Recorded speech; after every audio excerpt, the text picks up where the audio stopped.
Sobrang rugged mga ka-immortal. Ayan o. Ayan o. Bato. Ayan, matarik po siya. Mga kasama ko mga naka-enduro. Ayan na. Si Fury. Ay nako. Ay nako. Patay pa naman yung shock absorber natin. Yari. Pero kaya na makina. Torture test. Ay mga enduro. Ayan. Tignan natin sila. Panoorin natin. Ay. Ay. Videographer ako. Mga ka-immortal, tignan natin kung maaahon natin sa kahirapan to.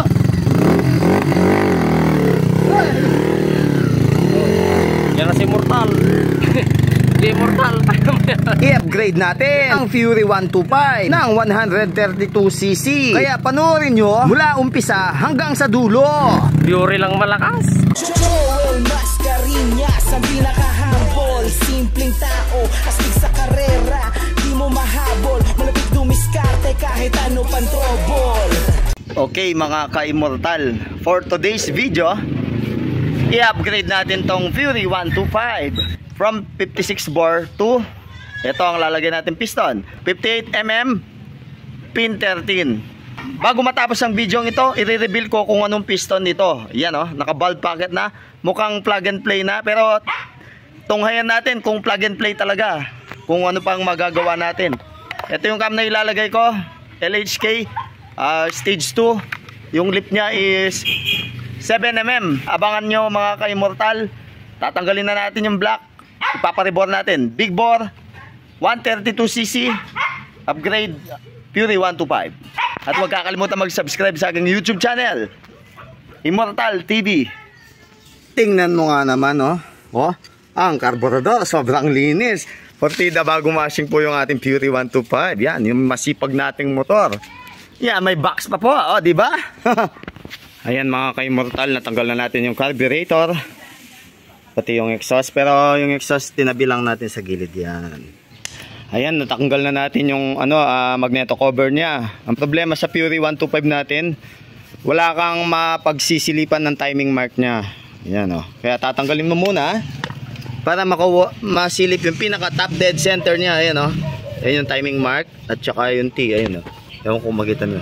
T, pagkita ka T. Tinanggal na natin yung timing chain niya kasi maluwang na. Ayan. Tatanggalin na natin yung head niyan. Pagkumpara natin kung gaano kalaki at katibay ang pang Kawasaki versus sa pang Honda XRM or Wave. Ito yung Kawasaki Fury, ito yung XRM 125 or Wave 125. Timing chain. Halos doble po ang lamang. Kaya matagal masira ang pang Kawasaki Fury. Ayan. Ang problema ng Kawasaki Fury, mababa ang resale value dito sa parting Luzon. Tapos, ang problema rin niya, mahirap ang racing parts. Ito ang resulta ng ilang taon din pagsiservisyo. Partida wala po akong air filter. At lagi kong inakit sa bundok to. Tingnan nyo yung block niya. Minor scratches lang.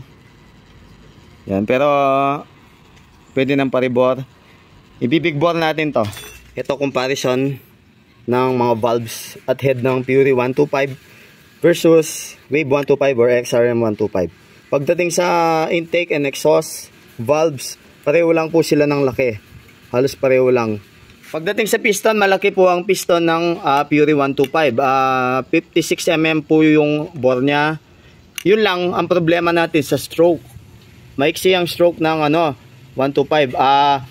50mm lang yata yung stroke nito versus dun sa Wave 125 or XRM 125. Almost 58mm yung stroke nila.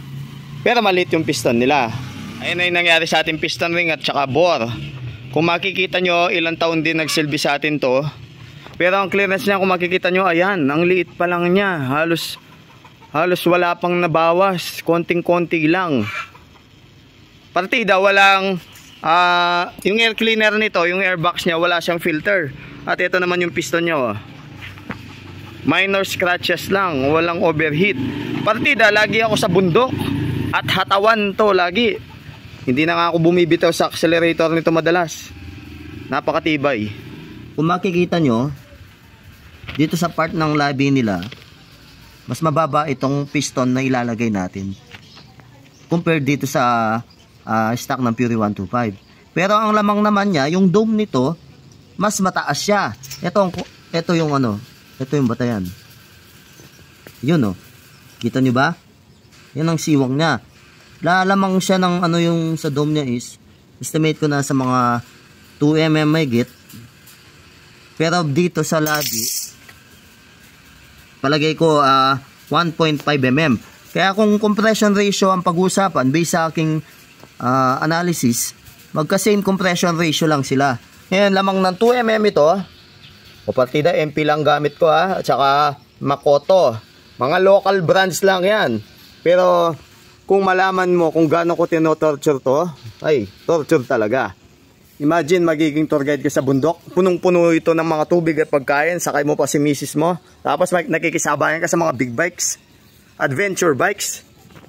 Yan, di ba? Oh. Konting kaalaman lang yan mga ka-immortal.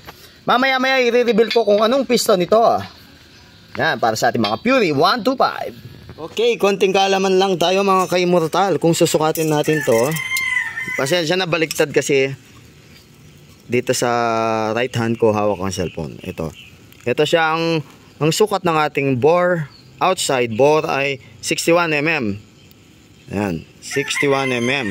Ngayon yung piston na ilalagay natin is ito, 58. Ang lamang mo sa piston na to, standard pa lang. Makakabili ka ng oversize niya, 0.25, 0.50, 0.75, 0.100. Kaya, wala kang problema. Tapos, kung 58 mm ang lalagay natin, ang block natin ay okay na okay pa, hindi pa masyadong manipis. Yan, meron pa tayong allowance nun, 1.5 mm. O mahigit 1.5 pag 58 ang gagamitin natin. Ngayon, hanggang safe na safe yan hanggang 58.5. Kaya meron pa tayong dalawang rebore, 0.25 and 0.50. Ito yung cam na ilalagay natin, Fury 125. 7 mm yung ano niya, lift. Ito yung dati, yung estimate ko dito sa dati, sinukat ko, kaso ruler lang gamit ko. Nasa 5.5 lang siya. Na-transfer ko na itong mga bearings. Tapos itong kanyang hawakan nung ano niya, yung timing gear or timing sprocket, ito, tina-timing ko siya. Ang pansin ko, ang pinaka sentro niya, itong tuldok na to. Kaya dyan siya nakasentro, ayan o. Kung titignan nyo yung mga lobe, i-analyze natin. Ayan, yung pinaka sentro niya. Yung mga lobe, dito nakababa talaga. Ayun, yun yung mga lobe oh.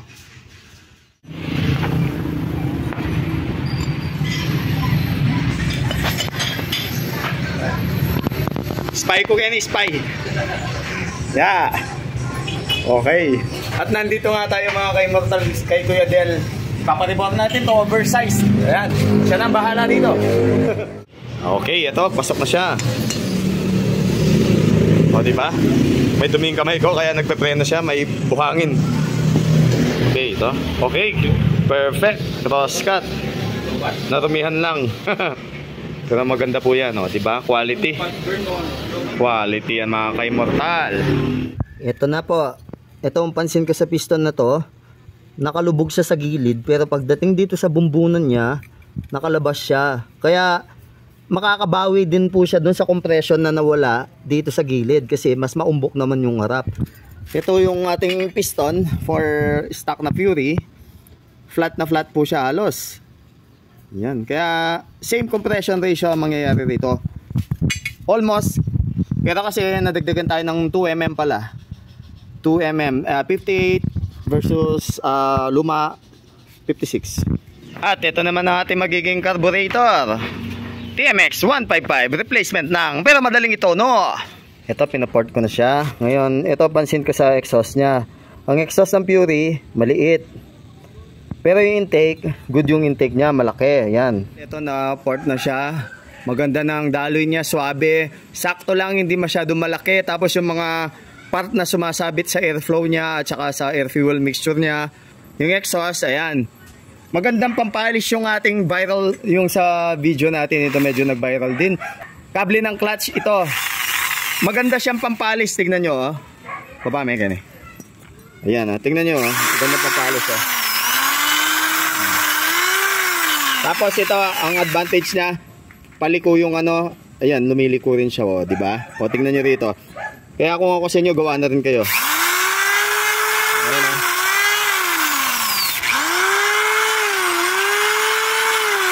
Tapos maganda rin siya rito, oh.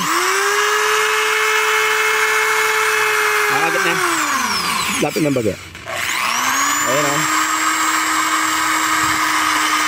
Carbon lang yung natatanggal, hindi niya nasusugat yung ano, yung metal. Kahit dito, kahit tamaan mo yung mismong valve seat, hindi magagasgasan kasi metal, hindi siya nag-shave ng metal. Puro carbon lang. O, di ba?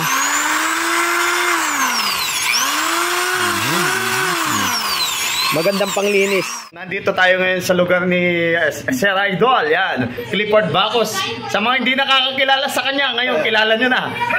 Yan, isang pro rider yan pagdating sa circuit. At pinasukan na nyo rin yung off-road.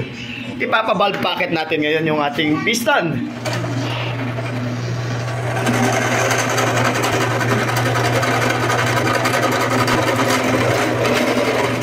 Okay mga ka-immortal, anong say nyo? Ayan o.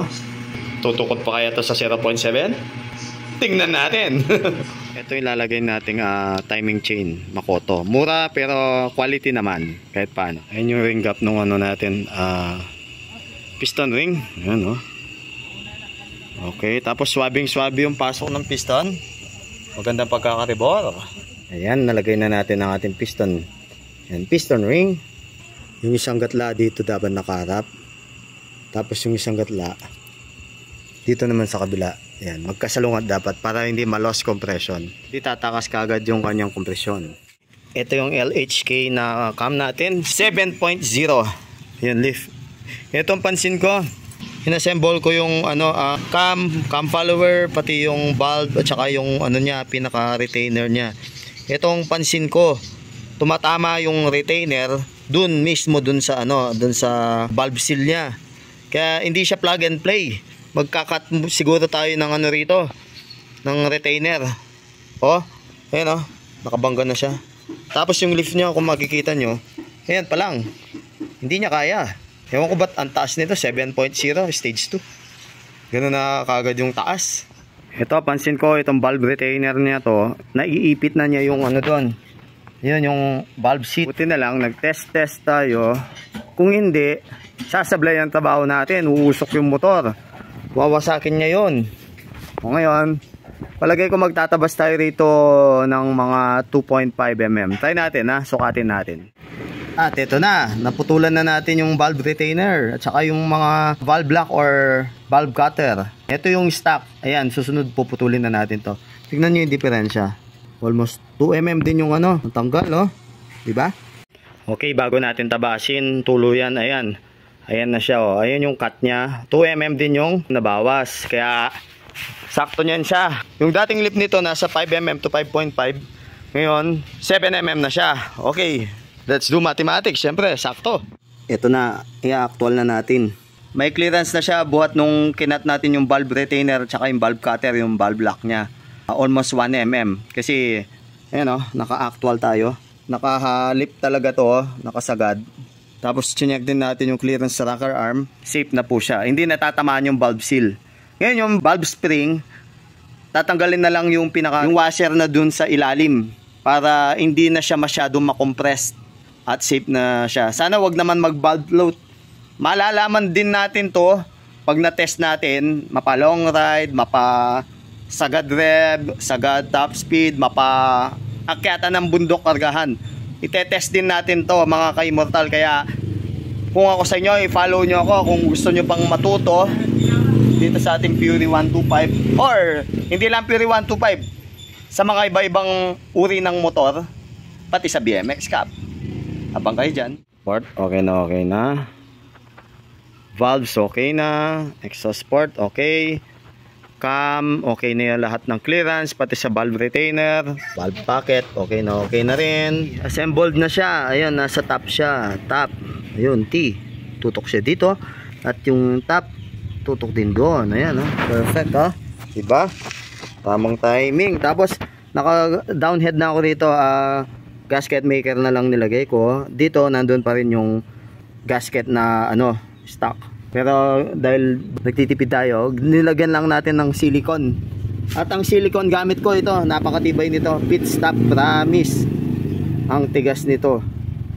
Minsan nga ang hirap baklasin, nababali na yung mga screwdriver na pang sikwat namin or rubber mallet na pampokpok. Try muna natin siyang i-kick, tapos pakinggan natin kung maingay siya.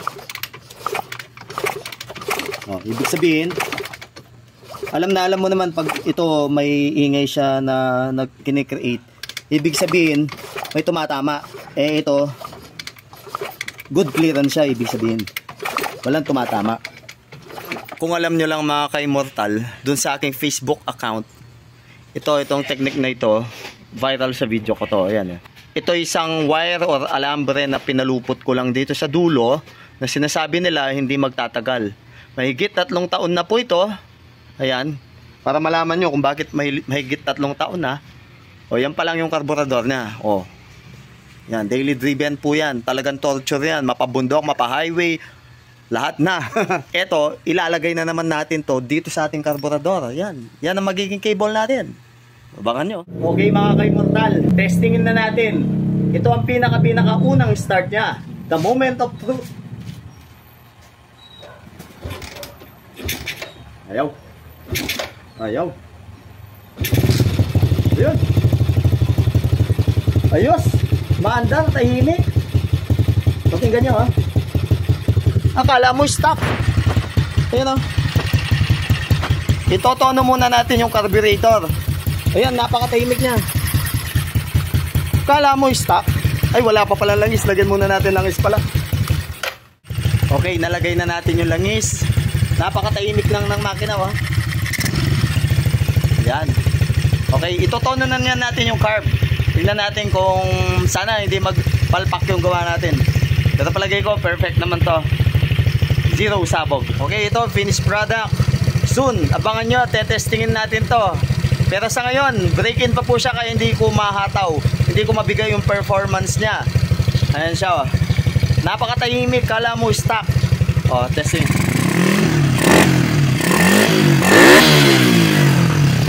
Pakinggan nyo siya mag-rep.